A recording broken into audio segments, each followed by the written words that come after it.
Radical. Before this commentary starts, I want to give everybody a fair warning that I'm coming back from sickness. I'm congested.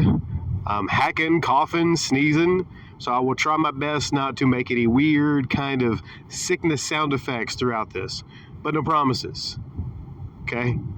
I want to talk about something tonight, and I'm not going to wait until my sickness passes to talk about it.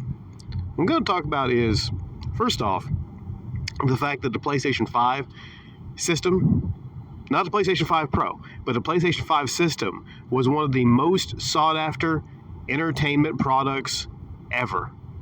Do you remember a couple years ago, upon the release, 2020, more than a couple years, 4 years, do you remember how many people wanted to get their hands on the PlayStation 5? Do you also remember how difficult it was for Sony to produce these PlayStation 5s because of, the chip shortage? Main factor, I was told, everything I read was the chip shortage. But even if they had twice the amount of PlayStation 5s ready for people, it did not meet the demand. Supply and demand is the key here. There was a lot of demand for the PlayStation 5. And 4 years later, you can play a couple great exclusive games on the PlayStation 5. There should be more, is all I'm saying. Sony has a deep catalog of IPs, so we should have more PlayStation 5. I say we because I don't have a PlayStation 5 right now, but I'm saying collectively, we should have more to choose from. But even still, clearly this generation, the PlayStation 5 has been the more popular system, and it was sought after. Scalpers were scalping that thing for easily $200, $300, $400, even $500 more than it was regular. $500 came out regular. But you regularly would see listings on eBay around that time for over $1,000. But even worse than the scalpers, the single scalpers, there were businesses, companies. Home Shopping Network had the system. I talked about this a while back. I think it was $1,200. Now it might have had a couple extra goodies other than the regular PlayStation 5. Could have had extra controller, but still, it's $1,200 for a game console. That is insane, absolutely insane. But that was a prime moment for the scalpers, also a prime moment for them. So 4 years later, we have the PlayStation 5 coming down the line.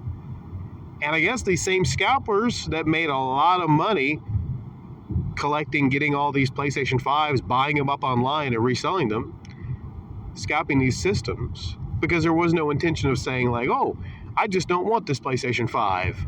No, these were people buying multiple PlayStation 5s online, keeping a lot of people out of the chance of getting this system, buying 10, 20, 30 systems at a time because they could afford to, and then reselling them for easily twice as much because of the demand, like I said. Those same people, well, I can't laugh that hard because, I get into a coughing fit. Those same people are getting fucked over right now, meaning they fucked themselves over by stupidly thinking that there would be the same amount of people wanting a PlayStation 5 Pro and willing to pay double for a PlayStation 5 Pro that just aren't. Now, it is poetic justice, I would say, for a lot of these scalpers to actually, have this happen to them. They're having to actually roll back on it. And in some cases, I've seen listings for the system for even less than what it sells for in retail, because they have to get rid of them. They have to recoup some of their money. And it is just fucking hilarious, Serves them right. Serves these people right to actually lose money now. A lot of the same people that did it 4 years ago. But why is this the case? Why didn't these people get to make twice as much on the PlayStation 5 Pro like they did the PlayStation 5? Well, several reasons. The PlayStation 5 Pro is not a new system in a sense where you're going to get new game experiences, exclusive games on the PlayStation 5 Pro. You still have to play your other PlayStation 5 games on it.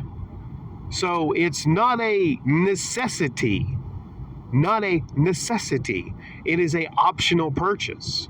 Or for a lot of people that don't have the PlayStation 5 yet, still on the PS4, they can rationalize and say, well, I'm paying $200 more for a PlayStation 5, $300 if you want the disc drive, and I just kind of want to get these games like Horizon Zero Dawn and God of War and play them with maximum fidelity.